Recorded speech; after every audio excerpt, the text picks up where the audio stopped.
guys are leading us to a guard post that's right by the river. They're not even allowed to wear bug spray because the smugglers will smell it and detect them. They just stay here quietly with infrared cameras. This is the Triple Frontier, the three-way border between Argentina, Paraguay, and Brazil. It's a major hub for international drug trafficking. Thousands of tons of cocaine and marijuana flow through here every year. That's why the Argentinian Navy patrols the area around the clock. So this guy who's posted here can see a couple of people through the thermal camera, but they're not moving. It could be smugglers, it could be a lookout, it could be fishermen who are out here after dark. They're not really sure. All they can do is basically sit here for hours and hours and hours on end and hope that the smugglers use this particular spot to unload their cargo onto the Argentinian side.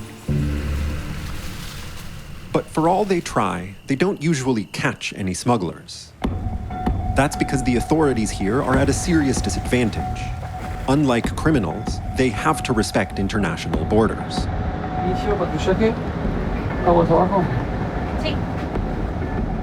This is an Argentinian Navy patrol boat. Basically what they're doing is they're patrolling up and down the river, looking out for people who are trying to cross from one bank of the river to another. You're not allowed to cross here, just crossing is illegal.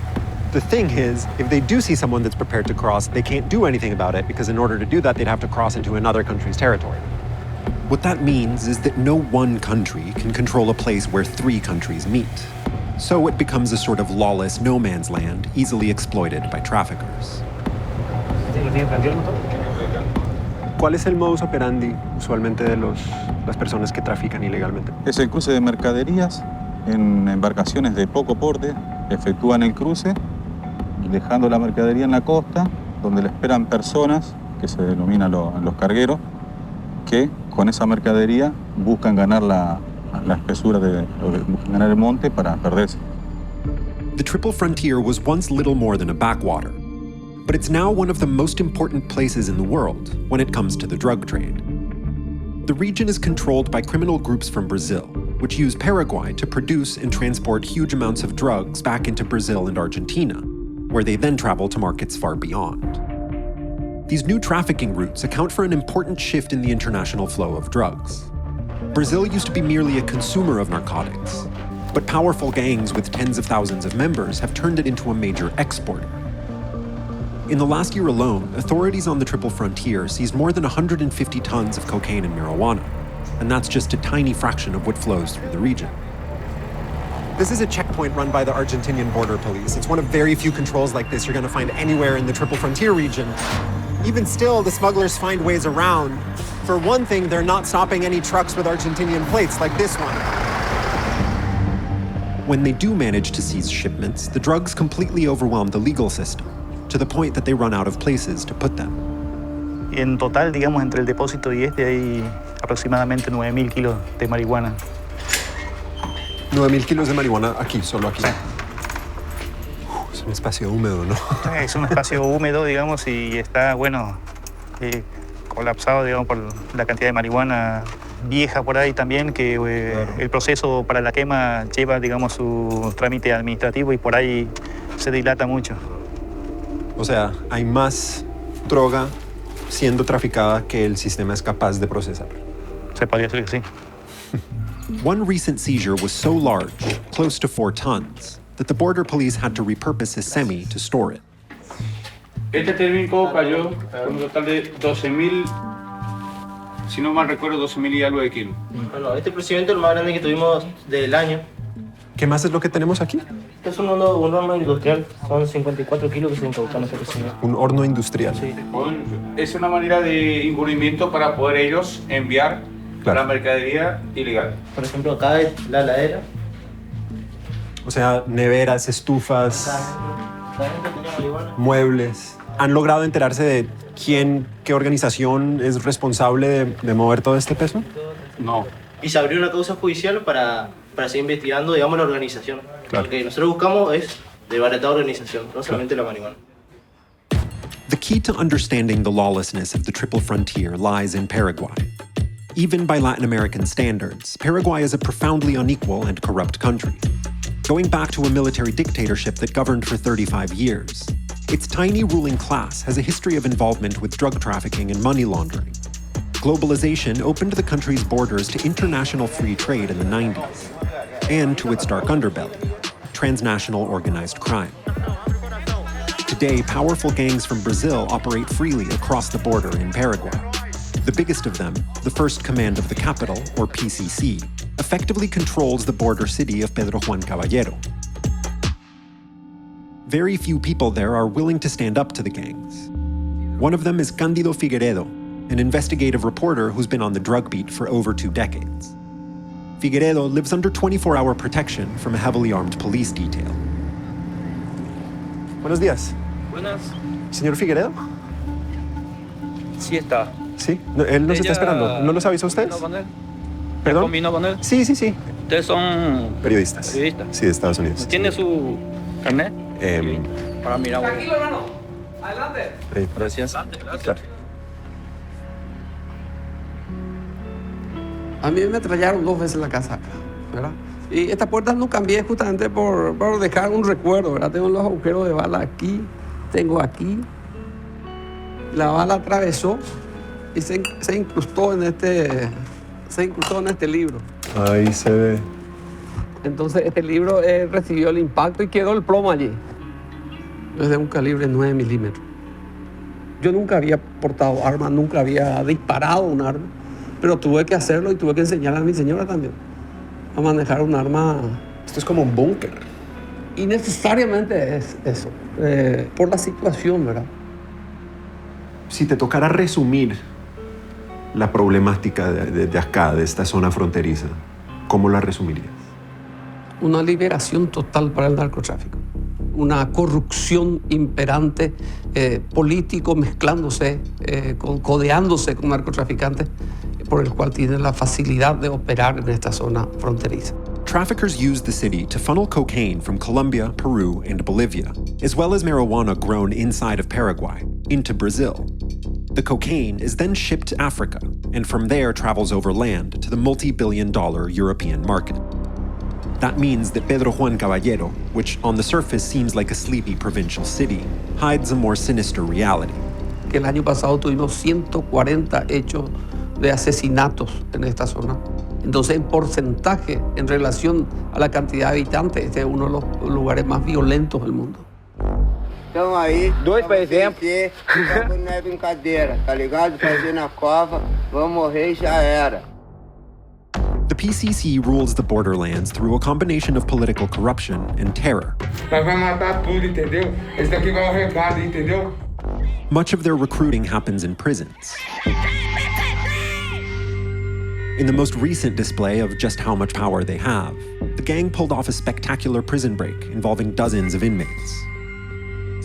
This is the prison that more than 70 people escaped from in January. That escape is a perfect example of why Brazilian gangs like the PCC prefer to operate here in Paraguay than in Brazil.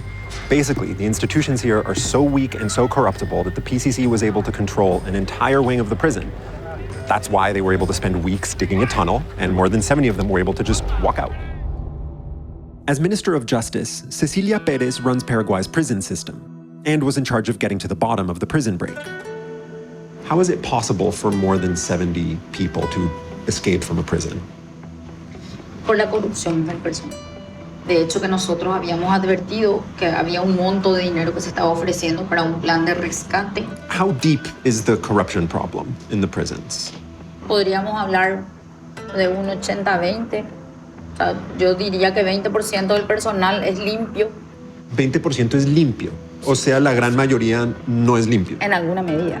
El esquema actual es propicio para la presencia de grupos del crimen organizado que vienen de otros países, por lo menos los líderes de los grupos que son de origen brasileño.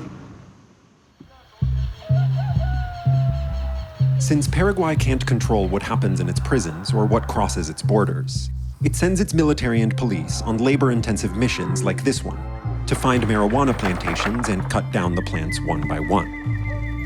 Most of the land in Paraguay is owned by a few families.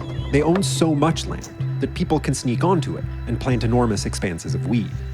Right now we're on a massive, massive piece of land owned by one of the richest, most powerful people in all of Paraguay. We're actually standing on one of his soy fields. That right there is the helicopter that's going to take us to the marijuana fields that are growing inside a forest inside this person's land. In this case, it was the landowners who alerted the authorities. But in other cases, they work hand in hand with the growers. Weed is still illegal here, and it's a huge business. Paraguay is the #1 grower in the continent, nearly all of it for export. We're currently flying over a bunch of marijuana plants. You can actually smell them. It's freaks of marijuana. These guys we see cutting down these plants have been here for about 8 days, and they haven't even cut down half of what they found. And what they found here, these roughly 500 hectares, is a tiny fraction of the 20 to 30,000 hectares of marijuana you find in all of Paraguay. So this basically is a futile exercise.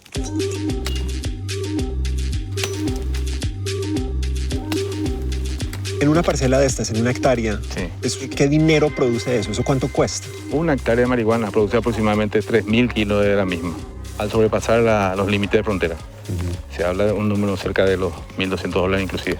Por kilo, sí. O sea, en una hectárea de estas hay posiblemente millones de dólares en cuanto al precio de su punto final. En su punto final.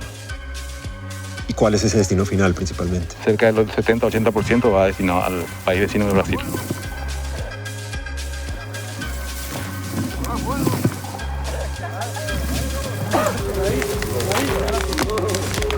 Acabó a festa. Paraguay is one of the biggest marijuana producers in the entire world. The scale of it is pretty difficult to wrap your head around.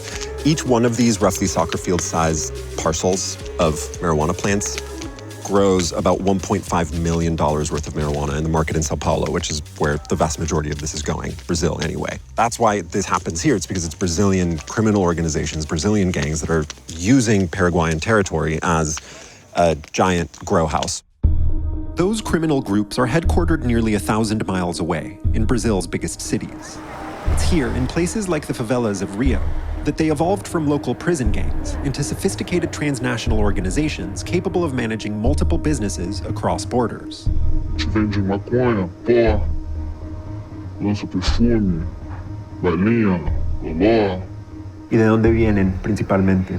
Paraguai, a terra da droga. Então, de tudo. De arma, tudo vem de lá. ¿Cómo hacen para operar en Paraguay? A gente tem cara, entendeu? Que ele fica lá e organiza isso tudo. E a gente só paga. Para vir para cá a gente tem que perder e perde muito. ¿En el sentido de que se lo llevan las autoridades o...? Sí, autoridade. Pero llega la mayoría, me imagino. Yeah. ¿Qué opinas del gobierno, de la policía? ¿Qué piensas? Mesmo a gente pagando a eles vêm aqui e tiram a nossa vida. Então, o pensamento deles é só fuzil mesmo, bala neles. Fora isso, nem penso nesses caras. ¿Me puedes contar un poco de tu historia? ¿Tú cómo terminaste en este oficio? Tenho filhos, tenho casa para pagar, contas, ou seja, eu acordo 4 horas da manhã, vou lá arrumar trabalho, aí chego lá não tem vaga, vou ali não tem vaga. It's a common refrain for criminals everywhere, and it's a reality that governments have come to basically accept. That's because no matter which side of the 3 borders you're on, the drug war looks the same. And the state would rather coexist with organized crime than address the root conditions, the inequality and corruption that allow it to thrive. Acá vivimos en un país de enormes desigualdades. Un porcentaje muy bajo es dueño de casi todo el país. Esa desigualdad es muy importante en esta zona porque muchas veces por no tener alternativa, ante la ausencia del Estado en esta zona, muchos caen fácilmente en las garras del narcotráfico. Entonces, ¿cuál es la solución? Que hay fuertes intereses creados. Eso nunca va a acabar. Porque es la gallina de los huevos de oro. Eso nunca va a acabar.